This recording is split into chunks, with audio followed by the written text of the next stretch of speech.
मुझसे होता बस एक उस्ताद है जिसको हम कुट सकते हैं, ना हीद है वो। हाँ, हमारी एक उस्ताद है, वो हमारी क्लासमेट होती थी, आपको हाँ। माशाल्लाह से अच्छी है।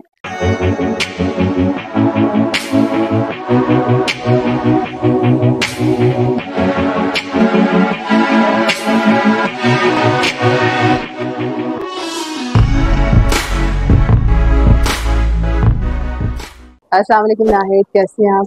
वालेकुम सलाम, आप सुनाएं। बहुत अरसे के बाद मुलाकात हुई। बहुत अरसे के बाद आज हम लोग यही बात रास्ते में डिस्कस कर रहे कितने अरसे बाद। मैंने कहा तकरीबन 2.5 साल बाद अनीता के घर में मिले थे। अच्छा, मैं कुछ अपने बारे में बताऊँ, अपनी एजुकेशन। मेरे बारे में ये कि बस तुम्हारी दोस्त हूँ।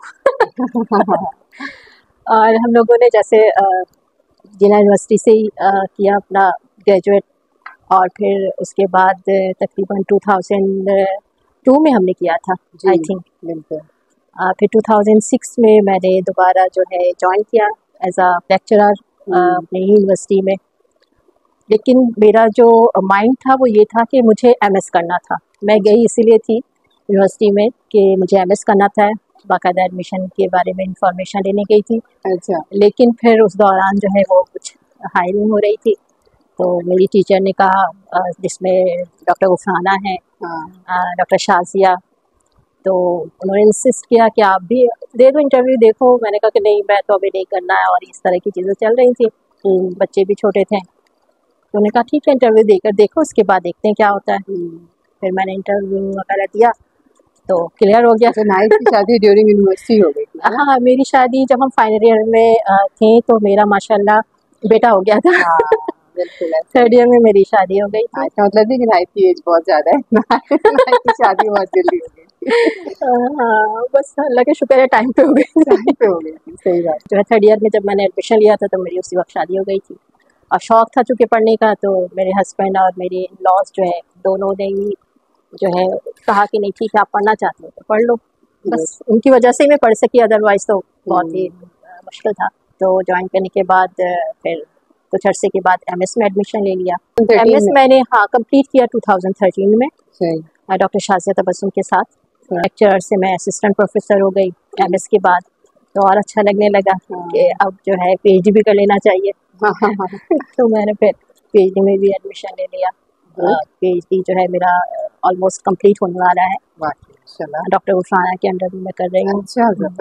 इसी तरह से जो ज़्यादा अचीवमेंट है वो ये है कि मैं इंटरनेशनल कॉन्फ्रेंस वगैरह भी मैंने अटेंड किया, कुछ अपने जो है पेपर्स प्रेजेंट किए, जिसमें यूएसए में मैंने प्रेजेंट किया। मैसाचुसेट्स उनका प्रोविंस है और स्टेट मैसाचुसेट्स कहला रहा है। अच्छा। और उसके जो है बोस्टन सिटी में हम लोग गए थे। सही। वहाँ पे एएसएम में मैंने और डॉक्टर गुफराना, डॉक्टर शाजिया, फिर मेरी एक और भी कुलीग थी मिस सुमैरा, तो ये हम चारों गए थे उस कॉन्फ्रेंस में। 2016 की बात है ये। अच्छा। तो बहुत मज़ा आया हमें। 10 डेज़ हम लोग वहाँ पे रुके थे। मैं नेपाल भी गई, वहाँ पे भी पेपर प्रेजेंट किया मैंने। नेपाल भी पूरा ऑलमोस्ट हम लोग काठमांडू में।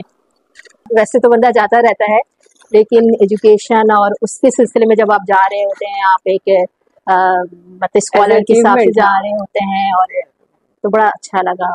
और थैंक टू माय टीचर्स सबसे पहले कि उन्होंने इस काबिल बनाया हमें कि हम यहाँ तक पहुँच सके। अच्छा नाइट, कैसा फील हुआ जब उसी यूनिवर्सिटी में पढ़ के पढ़ाया? सारी कमजोरियाँ पता होंगी वहाँ की, है ना? हाँ, पहले तो बहुत ही ज़्यादा जो है हेजिटेशन फील हो रही थी, क्योंकि अपने ही टीचर और फिर उनके साथ बैठना, उनके रूम में बैठना ही बहुत अजीब सा लग रहा था। लेकिन ये है कि अच्छा भी लग रहा था। हाँ, अच्छा भी लग रहा था। उन्होंने बहुत गाइड किया। उन लोगों ने जो है एक तरह से कहना चाहिए कि हमारे टीचर्स की सबसे अच्छी बात यही थी कि वो उन्होंने ये समझा ही नहीं कि ये हमारे लेवल पर आ रही है, हमारे बराबर आ रही है। बिल्कुल फ्रेंड की तरह जो है ट्रीट किया, कुलीग की तरह ट्रीट किया कि नहीं, आप भी आप कुलीग हो, आप स्टूडेंट नहीं हो। और मैं मेरे ख्याल से फर्स्ट स्टूडेंट थी वहाँ की जो कि लेक्चरर बनी और कामयाब हुई। माइक्रोबायोलॉजी को लिया आपने अपना कैरियर, क्या उसमें आपको इंटरेस्ट नजर आया, किस चीज़ ने इंस्पायर किया? एक्चुअली जब मैं अब्दुल्ला कॉलेज में थी, बीएससी कर रही थी, मुझे समझ में उस वक्त से ये चीज़ आने लगी थी। ये नहीं कि मैंने एकदम आके एमएस किया, नहीं। मैं उस वक्त से मुझे था मेरे जहन में कि आगे मैं अगर कुछ करूँगी तो माइक्रोबायोलॉजी में करूँगी। क्योंकि मुझे जो हमारी मैडम थी उस वक्त चेयरपर्सन थी कॉलेज में, वो उनका नाम डॉक्टर नाहिद महमूद था। अच्छा। फिर डॉक्टर मुबीन भी उनके साथ होते थे। अच्छा। तो अक्सर किसी प्रोग्राम कोई इस तरह की चीज़ें होती थी तो वो आते थे, डॉक्टर मुबीन भी आते थे। फिर डॉक्टर एहसानुल्लाह लैब है, हाँ, मैंने खुद वहाँ पे इंटर्नशिप की है। हाँ, तो वो बहुत ज़्यादा आते थे और वो हमें बताते थे बाकायदा, हमें जो है अपने लेक्चर्स में और इसमें वो बताते थे कि इसका स्कोप क्या है, किस तरह से है। तो उस वक्त से ही मुझे जो है ये फील्ड पसंद थी और मैं ये चाहती थी कि मैं आगे जाके अगर आगे मैं करूँ तो मैं माइक्रोबायोलॉजी में ही करूँगी। अच्छा नाहिद, आपको यूनिवर्सिटी में आने से पहले एक्सपीरियंस भी था, लैब का एक्सपीरियंस था आपको, क्लिनिकल का एक्सपीरियंस? हाँ, मैंने जो है इंटर्नशिप के लिए जब उस वक्त वही मैंने कहा ना डॉक्टर एहसानुल्लाह हमें बताते रहते थे कि आप लोग जो है इस तरह से जाके लैब्स वगैरह में इंटर्नशिप करें। अभी तो ये मस्ट हो गया है, बहुत अच्छी बात हो गई है कि बीएस के स्टूडेंट्स को इंटर्नशिप करना है, लेकिन उस वक्त ऐसा था नहीं। लेकिन फिर भी ये है कि ज़ियाउद्दीन हॉस्पिटल, लियाकत नेशनल और आगा खान, ये लोग सिंध फैकल्टी का एक डिप्लोमा करवाते थे। जब हम लोग थे 2000 ये 2000 या 1999 की बात है ये। तो उस वक्त जो है मैंने फिर एडमिशन लिया सिंध फैकल्टी डिप्लोमा में। अच्छा। ज़ियाउद्दीन हॉस्पिटल में। सही। तो 1 ईयर का हमने डिप्लोमा किया, जिसमें तैयबा भी थी हमारी फ्रेंड, वो भी थी। तो 1 ईयर में वो रोटेशन करवाते थे, जैसे आपके जो भी है ना डिपार्टमेंट्स है, मेटोलॉजी, पैरासाइटोलॉजी, बायोकेमिस्ट्री, माइक्रोबायोलॉजी, केमिस्ट्री, तो ये सब जो है वो रोटेशन करवाते थे। इवन कि आपके जो कलेक्शन पॉइंट्स है, ब्लड बैंक है, तो ये सारी चीज़ें वो करवाते थे। 1 मंथ पहले रोटेट करते थे, फिर अगेन 1 मंथ वो दोबारा से करते थे। तो इसमें जो है इसमें भी हमने बहुत कुछ सीखा, बहुत अच्छा लगा। तो ये भी था एक्सपीरियंस मुझे। अच्छा, नाहिद आपकी शादी बड़ी जल्दी जल्दी हुई, ड्यूरिंग स्टडीज ही शादी की हो गई, उसका कुछ बताएं। ये है कि बस अब्बू को जल्दी थी ज़रा। अच्छा। उनको यही था कि हम माशाल्लाह 6 बहनें थे माशाल्लाह, तो शादी हो चुकी थी, 5 की हालांकि हो चुकी थी, तो छोटी थी। हाँ, मैं सबसे छोटी। अच्छा। लेकिन हमारे अब्बू को ये था कि बस जो है बीए बीएससी उस वक्त यही था, बस ये किया और उसके बाद शादी हो जानी चाहिए। तो मैंने बीएससी कर लिया था, तो अब्बू को था कि बस शादी हो जाए।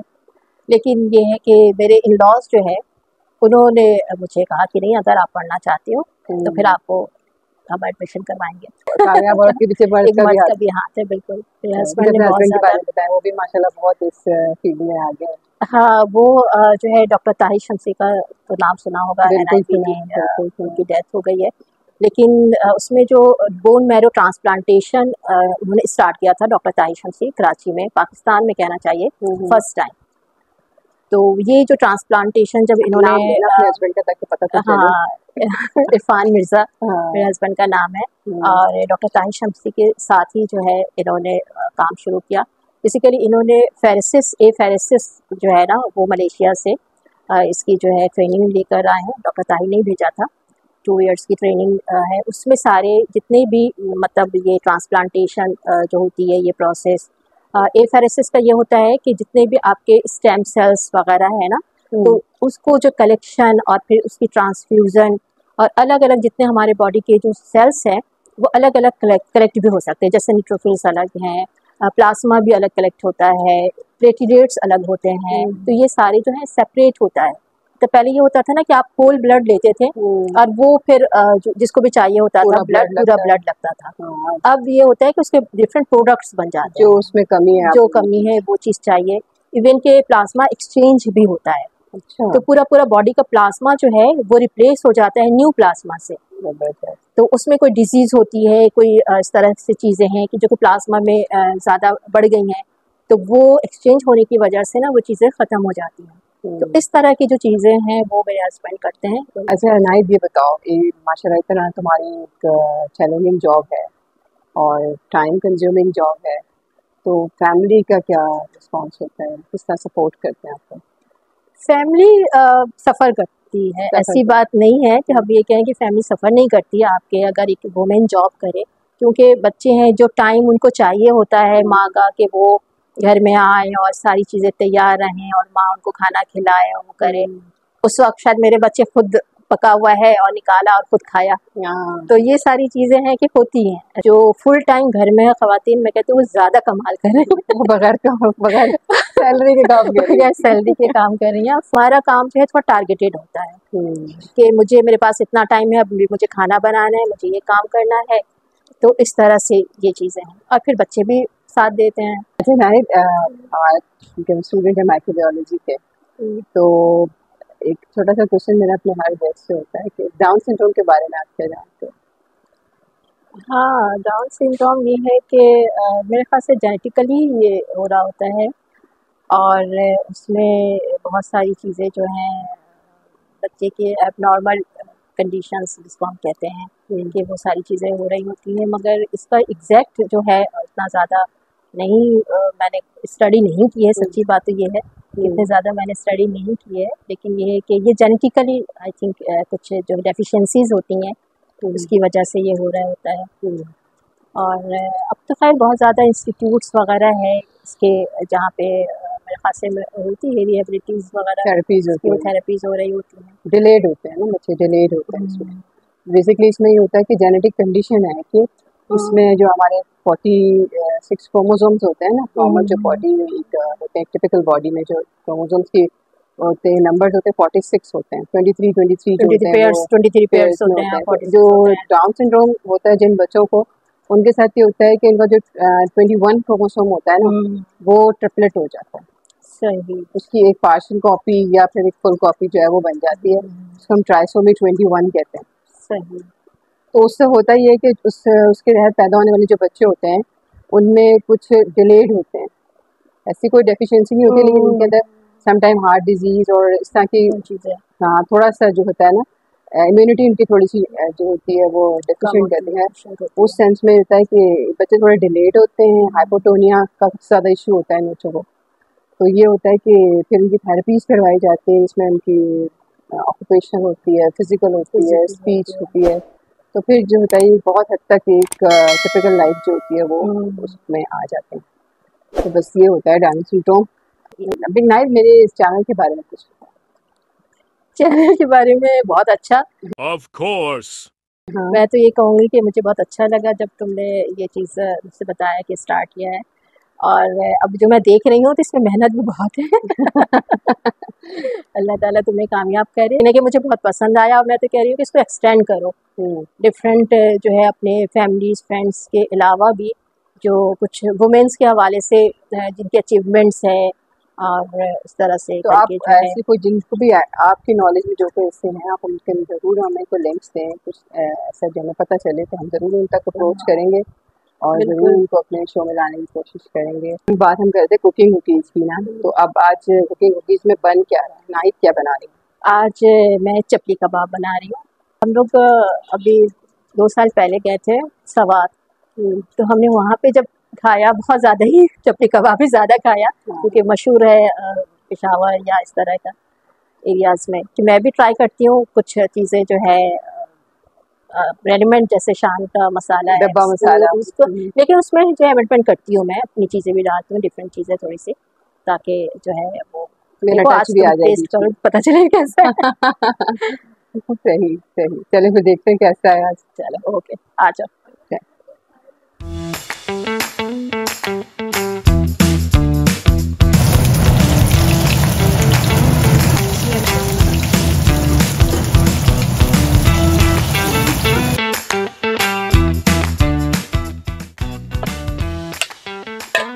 कीमा कितना है? कीमा तकरीबन जो है ये 1.25 kilo.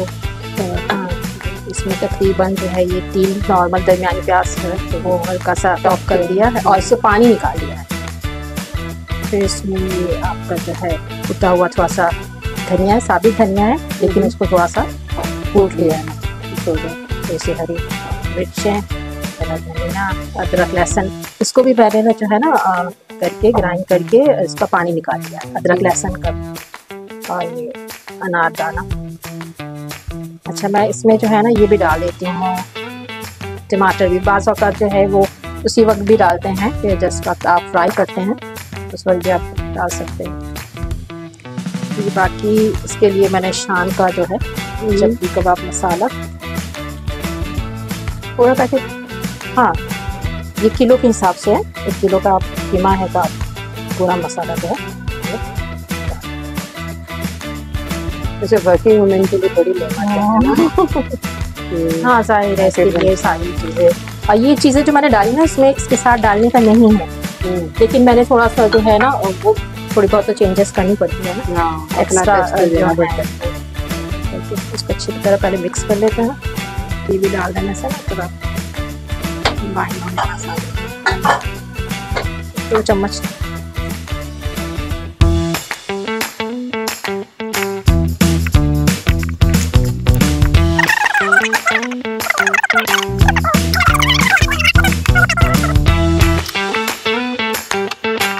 A few moments later.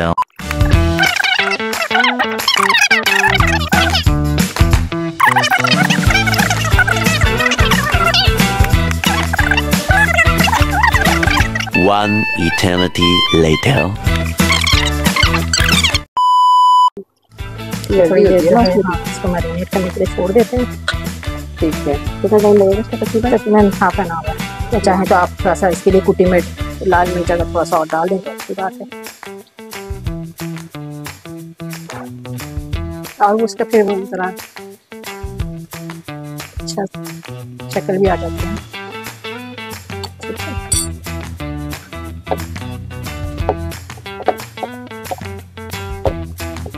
तो छोड़ देता है।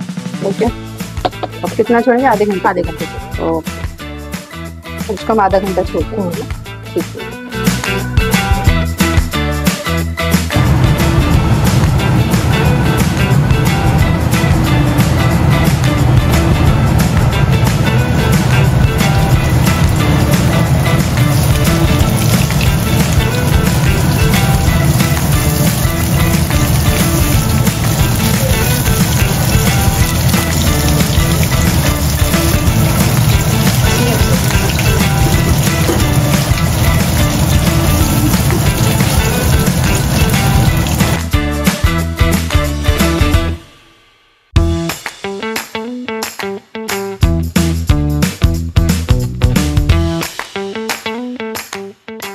अच्छा नाहिद, कोई मैसेज जो आप हमारी ऑडियंस को देना चाहें?